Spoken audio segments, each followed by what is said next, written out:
retrospectively evaluate our lives, it is pertinent to know what it is we have done and what it is we can do.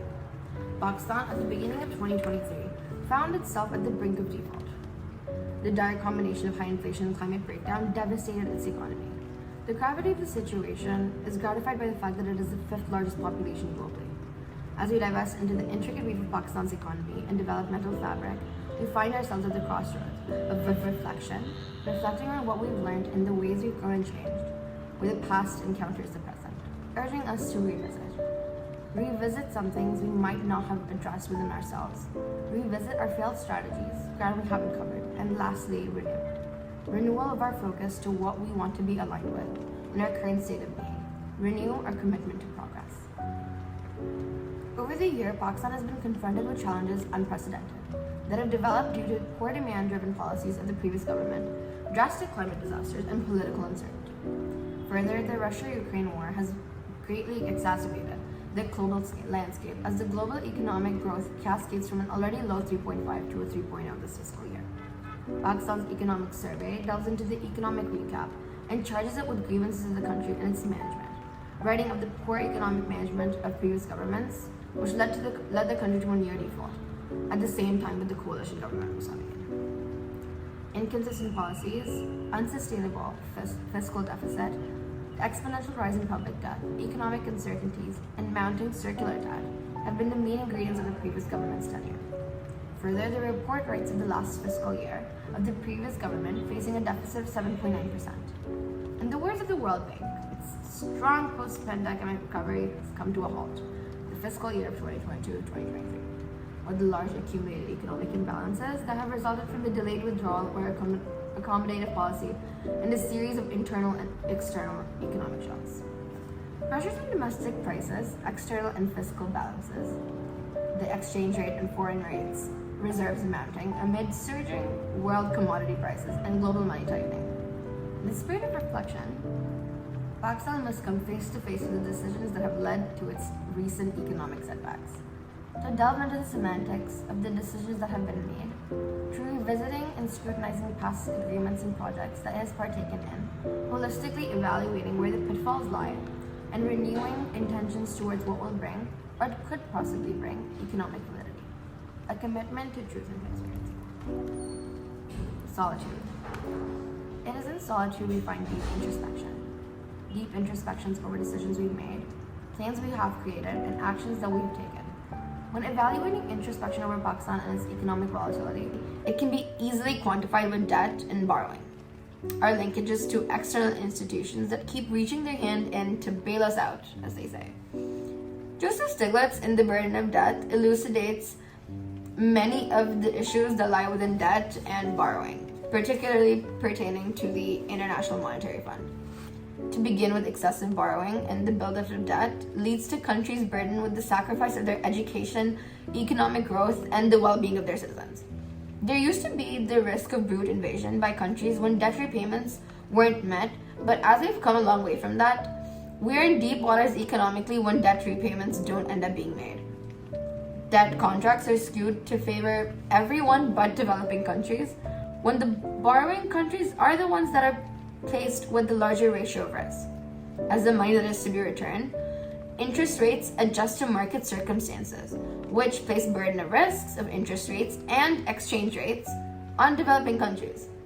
So the main factors that contribute to the unrepayable level of debt came from outside the country's borders, showing that even little amounts borrowed can transform into insurmountable debt burdens. Additionally, the issue lies within more intricate matters, like how loans are given on a short-term basis. This makes it easy for foreign banks to pull out. And Stiglitz writes that this is something that is highly encouraged by Western banking regulations. Though all these signs points out, the semantics of these debt suggest that the behind the scenes aren't too pretty. The level of loopholes in the system work to protect a group over the other, and it's unfortunate that we don't see that more clearly. All the while, as developing countries suffer in their debts and downfalls, rather than working to reduce problems in the way that markets function, the IMF and governments of creditor countries construct large risks of interest rates and exchange rate fluctuations to weigh over the already overburdened developing countries.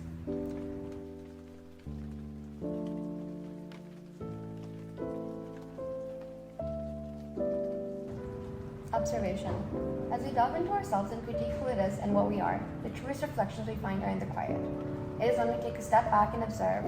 It is when we create connections. It is from this position where pieces of puzzles fall into place. Observation and evaluation of our own skins, how they have serviced us and others. On the subject of Pakistan and the IMF, an example to be observed is of Argentina's, and their success after letting go of the shackles of the institution and its policies. The story for Argentina and its connection with the fund began during the 70s, where it was struggling with debt repayments and had a large episode of high inflation. Over the end of the 80s, the country pegged its peso to the US dollars. This brought forth a boom in the economy. New confidence meant that banks and lenders were willing to lend. Had anyone looked at the balance sheet, they would have realized that the worsening of their position, as it sold assets and accumulated liabilities. Though this isn't something that the IMF really focused on. It is when the East Asian crisis unfolded, Argentina felt its hardest, as its debt service increased from 13 billion to a whopping 27 billion. And as the dollar was strong, the peso being tied to it wasn't, and this didn't serve Argentina very well. This misalignment of exchange rates issue was exacerbated as Brazil, a neighboring country, dealing with its own crisis, devalued its own currency. Argentina was flooded with imports, and the high exchange rate struggled to sell its own goods abroad. The IMF has had a critical role to play in this, as it kept insisting on policies that didn't quite align with what Argentina needed at that time. It thinks such a refined institution lacking at this global stage. As it suggested, privatization of public utilities, Argentina continually struggled. It is post-default that Argentina began to get a hint of the light at the end of the tunnel. This comes as it starts to see growth after letting go of IMF policies. This urges us to take note of policies that are implemented in other developing countries like Pakistan itself. At a recent IMF talk with senior resident representative of the IMF, it was evident the policies that were to be implemented and then productions based on these policies glared opaqueness. The lack of clarity not only in the presentation but also throughout the projected future showed a vagueness that was hard to miss. This was particularly seen in structural reforms, as the direction of reforms didn't quite align with Pakistan's strengths and lie in markets and doubt. This can also be elucidated in an example of Western African countries where there had been an Ebola outbreak. So prior to this, an IMF policy that had been implemented was a cap placed on the percentage of budget that was to be used on state employees. So countries like Sierra Leone decided to cut medical staff at the country's hospitals, as the Ministry of Health wasn't allowed to spend money on government employees. Further, there was an encouragement of decentralization decision making. So when the Ebola outbreak hit, countries struggled to have a coordinated response because of the requirement to cutting governmental expenditure towards controlling infectious disease. All of this to save money for debt repayment. These adjustment programs were implemented when lenders want security that they will be paid back, and what was resulted in Western African countries, was a poor response to the Ebola outbreak, greatly affecting their economic and social welfare.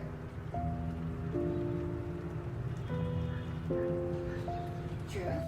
The foundation of resilient economies lie within the essence of truth, acknowledging and assessing challenges and opportunities that have been presented throughout time.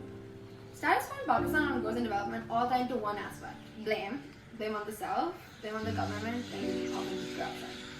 Though it's high time that we start acknowledging institutions and the faults that lie within them. Where we see that IMF pushes privatizations is in these institutions that face corruption at its worst. IMF claims to make structural adjustments, but truly at its essence, it mingles within democratic processes. The economic cannot be separated from the political. Processes like eliminating tariffs, privatizing particular industries, they're all examples of structural adjustment programs. It is one thing when governments adopt these themselves and go through processes of making these decisions, but when enforced by external forces, it pushes us to question the greater motive. IMF is an institution that is primarily governed by rich countries, and they're under duress by the large corporations in those countries. And we see that most of these policies implemented wouldn't make the cut if they were being implemented by the democracies of the countries themselves. Another factor that reduces validity within the position of IMF are its macroeconomic rules and regulations that place it further from being close to fixing real issues. IMF makes its stance clear, as it aims to not have judgment be clouded by political regimes of our country, especially depoliticizing the economic conditions of a country. But as we see, the depoliticization of an economy, it doesn't achieve real goals. After all, there must be a reason why Pakistan itself has made 23 runs to the IMF, yet there's not much economic progression. Rather, narrowly it tips the balances of falling deeper into the pitfalls of economic disaster. Despite this, the Pakistani state also shares blame on the progression of its economic degradation. One of the larger issues lie within the lack of inclusive markets within the country. And this is specifically noted in the agricultural sector. The sector reforms, which skew towards the interests of the rich. The wealth ends up concentrated at the top, and people in lower socio-economic groups have to resort to tenant farming, which is highly exploitative. Issues of these sort require a more micro approach onto a specific sector, something that IMF clearly isn't willing to do. Balance and boundaries. The sheer fact that there is so much dependent on the IMF makes Pakistan complacent. Our reliance on their policies neither gets us to hardly enjoy the fruits of those successes as they don't work, since at their essence they're cookie-cutter policies that are applied throughout the world yet don't seem to work anywhere. On the subject of balance and boundaries, Pakistan's relationships with international institutions was looking towards them for a helping hand, and this reflection reveals gaps that manifest as economic problems. One of the larger critique includes less borrowing, and while that is agreeable and something that Pakistan should change, it is important to create balance within ourselves, to embrace change and difference, to deviate from being bottom hats that receive loans and gifts that ultimately land us into graver financial situations. Rather, to invest within ourselves. This can be elucidated by the understanding of Barber's theory of state bureaucracy, which, at the gist of it, suggests that in order for a country to function properly, for markets to function properly, and for democracies to function properly, they should be a strong, well-educated bureaucracy. And a strong bureaucracy would also influence the level of corruption to be on the lower side. Setting boundaries and having balance is an ever-learning process with ever-changing circumstances, and it's not possible to never fall short. But one thing that is for sure is that even though the lack of clarity and uncertainty, it is with deep reflection that these things become easier when values and needs are quantified for. Change and growth are not linear, but these things come a little easier with solitude, observation, truth, and balance.